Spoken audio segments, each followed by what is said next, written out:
அனைவருக்குமே வணக்கம்.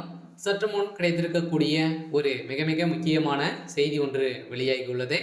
சற்று முன் ஈரோட்டில் திமுக வேட்பாளர் திடீர் நீக்கம், பின்னணியில் என்ன அப்படின்ற மாதிரி பார்த்தீங்கன்னா செய்திகள் வெளியே இருக்கு.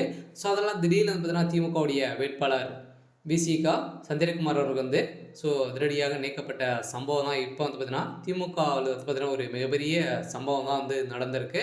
ஸோ அதெல்லாம் புதிய வேட்பாளராக திமுகவுடைய அறிவிப்பு வெளியிடுமா அப்படின்றது தான் ஒரு பெரிய கேள்வியாக இருக்குது. இருந்தாலும் சந்திரகுமார் அவர்கள் என்ன செய்தார், திடீர்னு திமுகவுடைய தலைமையகம் எடுத்திருக்கக்கூடிய முடிவால் தான் அதிரடியாக வேட்பாளர் பார்த்தீங்கன்னா நீக்கப்பட்ட சம்பவம் பெரும் அதிர்ச்சியை அளிச்சிருக்கு. இருந்தாலும் தேர்தல் ஆணையம் அதிரடியாக திமுகவுக்கு எச்சரிக்கை எடுத்திருக்கக்கூடிய நிலையில் திமுகவுடைய தலைமைக்குமே பார்த்தீங்கன்னா தேர்தல் ஆணையத்துக்கே பார்த்தீங்கன்னா இப்போ சொல்லியிருக்கக்கூடிய நிலையில் தான் இப்போ திடீர்னு விசி செந்திரகுமார் அவர்கள் பார்த்தீங்கன்னா இப்போ திடீர்னு நீக்கப்பட்ட சம்பவம். இதனுடைய பின்னணியில் யார் இருக்காங்க, எதனால் இவர் பார்த்தீங்கன்னா இவர் வாபஸ் பெற்றிருக்காரு அப்படின்றத தொடர்ந்து வீடியோவில் பார்க்கலாம். அதுக்கு முன்னாடி நம்ம சேனலுக்கு இப்போ தான் நீங்கள் முதல் முறையாக வந்திருக்கீங்க அப்படின்னா மறக்காமல் நம்முடைய சேனலை சப்ஸ்கிரைப் பண்ணி பாருங்கள்.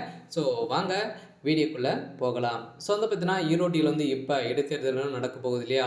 இளங்கோன் அவர்கள் உடல்நிலை குறைவால் இருந்திருந்தார். இதைத் தொடர்ந்து இப்போ அங்கு பார்த்தீங்கன்னா ஈரோடு கிழக்கு தொகுதியில் சட்டமன்ற தொகுதியில் பார்த்தீங்கன்னா திமுக உடைய வேட்பாளராக விசிகா சந்திரகுமார் அவர்கள் போட்டியிட போகிறாரு அப்படிங்கிற மாதிரி அதிகாரப்பூர்வமாக திமுகவுடைய தலைமையகமே அறிவிப்பு வெளியிட்டு இருந்தாங்க. இப்போ திடீர்னு பார்த்தீங்கன்னா திமுகவுடைய விசிகா சந்திரகுமார் அவர்கள் பார்த்தீங்கன்னா இப்போ அதிரடியாக இதில் திடீர்னு திமுகவுடைய வேட்பாளர் நீக்கப்பட்ட சம்பவம் தான் பெரும் அதிர்ச்சியை ஏற்படுத்தியிருக்கு.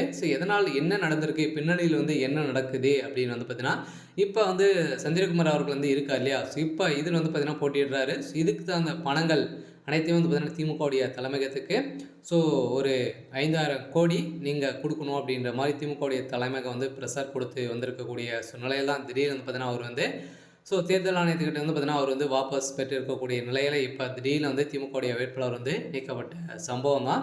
இப்போ அதிரடியாக திமுகவுடைய தலைமைக்கு பார்த்தீங்கன்னா போட்டியிட முடியாது அப்படின்ற மாதிரி இப்போ பார்த்தீங்கன்னா அதிரடியாக அறிவிப்பு வெளியேறக்கூடிய நிலையில் தான் இப்போ இந்த பின்னணியில் திமுகவுடைய தலைமைக்குமே இருந்திருக்கு. அதனால் ஒவ்வொரு பதவிக்குமே பார்த்தீங்கன்னா திமுகவுடைய தலைமையகத்துக்கு அமௌண்ட் கொடுத்து தான் உங்களுக்கு பார்த்தீங்கன்னா வழங்குவாங்க. அதனால் பார்த்தீங்கன்னா இப்போ அதிரடியாக விசி சந்திரகுமார் அவர்கள் பார்த்தீங்கன்னா அதிரடியாக பெரும் அம்பவ நிலையை தான் போயிருக்கு. இருந்தாலும் வருகின்ற பிப்ரவரி 5ஆம் தேதி தேர்தல் நடக்க போகுது. திமுக பார்த்து கொண்டு தான் இருக்க வேண்டும் அப்படின்ற மாதிரி எடுத்துக்கூடிய முடிவால் இப்போ அதிரடியாக ராகுல் காந்தி அவர்களுக்கும் ஒரு மிகப்பெரிய சிக்கலாக தான் இருக்கு இல்லையா.